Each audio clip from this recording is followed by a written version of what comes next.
In this video, I will be analysing the movement of a tumble turn in comparison to an elite swimmer. A tumble turn is a fine motor skill as it involves precise movements of the body. It is discrete as it has a clear, distinct beginning and end with specific points of completion marked by the swimmer resurfacing and continuing to swim. A tumble turn has 5 phases called the approach, the rotation, wall contact, glide, and stroke preparation.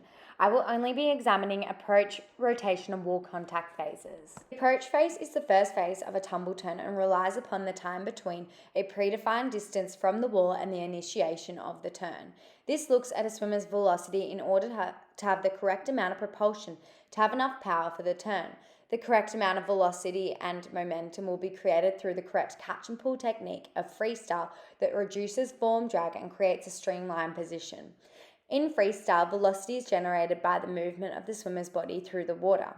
This movement is powered by the swimmer's muscles, which creates force and converts it into forward propulsion. As you can see in my video example, as I'm approaching the wall, my body is streamlined, and when I go to breathe on the side, it breaks the streamlined position, which creates form drag. By breathing to the side right before the initial turn, it changes my center of mass, which affects the buoyancy, which will create form drag as the body is not streamlined. Lifting my head to the side shifts my center of mass to the side.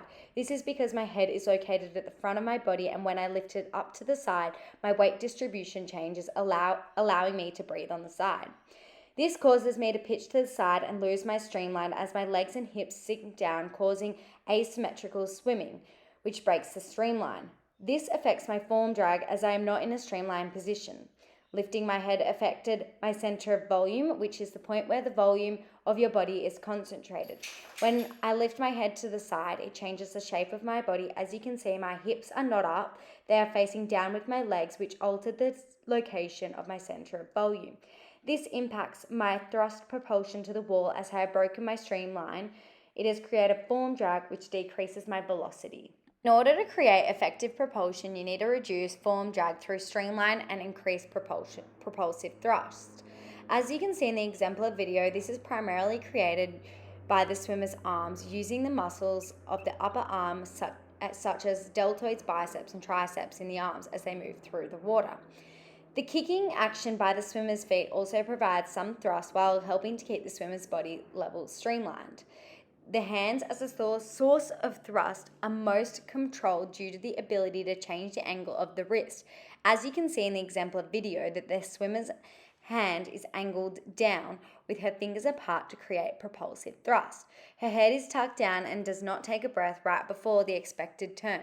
She has her arms extended forward, which places the cervical spine in a neutral position, followed by the whole body movement around the transverse axis. As you can see in the video, the swimmer performs a twisting rotation around the longitude axis of their body before hitting the wall. When you twist your torso around the longitudinal axis, you engage the larger muscles in your back and torso, such as your latissimus dorsi, pectoralis major, and trapezius muscles in the back, as well as your deltoids, biceps, and triceps in the arms, which create more thrust propulsion through the water. By creating more thrust propulsion, the swimmer can move through the water faster and overcome form drag more effectively. As you can see in my video, I am rotating too much, which creates more form drag rather than a streamlined position. The exemplar video is able to optimize buoyancy as the swimmer's center of mass and volume are distributed evenly as the swimmer's hips and heads are aligned. This contrasts to my video, as you can see that I do not have thrust propulsion as my head is changing my center of mass, making my hips dip down and not be in a streamlined position to effectively create buoyancy.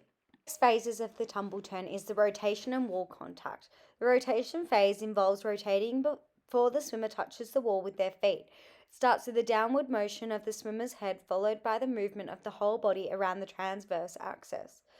Then the swimmer performs a twisting rotation around the longitudinal axis of their body.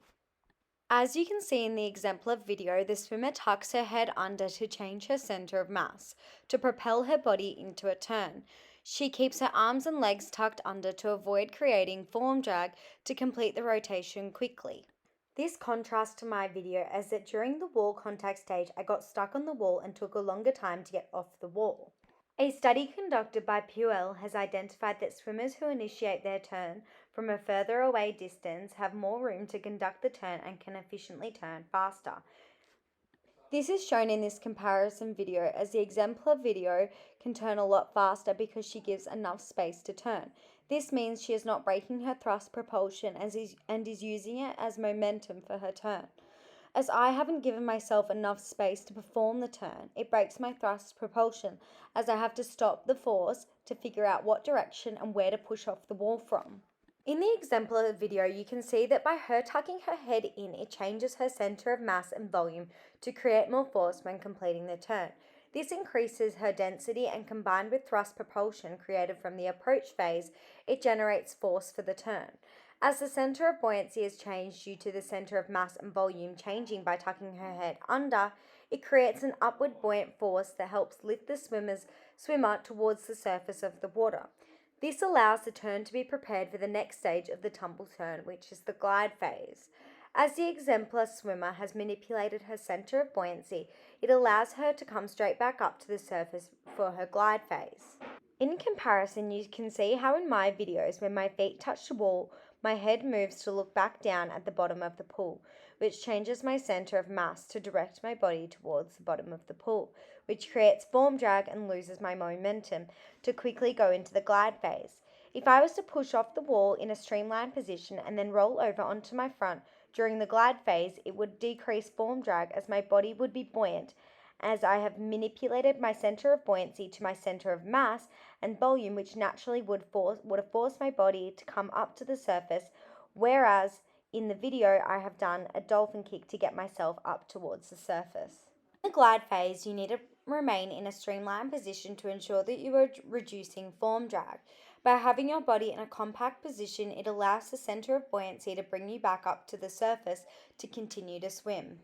In my video, you can see that because I've created a lot of form drag due to turning my head in the turn, I've lost a lot of thrust propulsion. This reduces the velocity of my glide and takes longer for my weight to be redistributed into a glide for my center of buoyancy to bring me up to the surface. At the end of the video, you can see myself pull myself up to the surface as my weight did not distribute fast enough, as my velocity was slower and I was still at the bottom of the pool. As you can see with the exemplar video, she goes into a backwards streamline and then turns around as her center of buoyancy brings her up, which reduces her form drag. She is in an extremely compact position with her head down and arms squeezing her ears to reduce any form drag. Her kick creates thrust propulsion with her feet in plantar flexion, with both legs kicking together at the same time in a simultaneous rhythm. As my rotation phase was the biggest issue, I will be doing a regression activity to understand how to keep my body compact while doing a jump underwater somersault and then finish in a streamline facing up. This activity will teach me the feeling you should feel while being in the rotation phase and understand how to finish in an upside down streamline to avoid myself looking down at the bottom of the pool after it is done.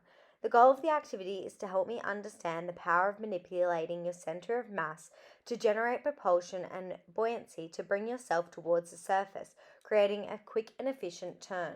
This was my first attempt at the activity, and as you can see, my somersault is not compact and then results in myself not landing in a horizontal position, and it has my head facing towards the bottom of the pool. This happened because I left the rotation phase too early, which resulted in my legs being too high and my head towards the bottom of the pool. This meant that my center of mass was unbalanced, and which would have made it hard for my center of buoyancy to make me float upwards towards the surface of the pool. As you can see, after practicing, I can understand my timing better and understand my center of mass better to have my body horizontal when doing my upside down streamline. My progression activity involves progressing by using the wall. This will aid in me understanding the feet position when I am in my streamline facing up. The goal is to understand how to finish the rotation phase when using a wall. After a few attempts, I understood where to position my feet and how I can have my arms so that they are squeezing my ears to reduce form drag. Although after a few attempts, I still need to work on having my body horizontal. As you can see, my legs are still up a bit and quite high, making my buoyancy off, as my feet will float up before the rest of my body. These attempts allowed me to understand how my center of mass affects my streamline and how I need to have it proportional in order for my body to float up through buoyancy. By the end of the learning activities, there was a slight progression in my tumble turns. As you can see, I was not so fumbled on the wall and was able to clearly get away from the wall. Although 2 weeks was not a lot of time to progress, I feel like I did progress a little bit with these activities.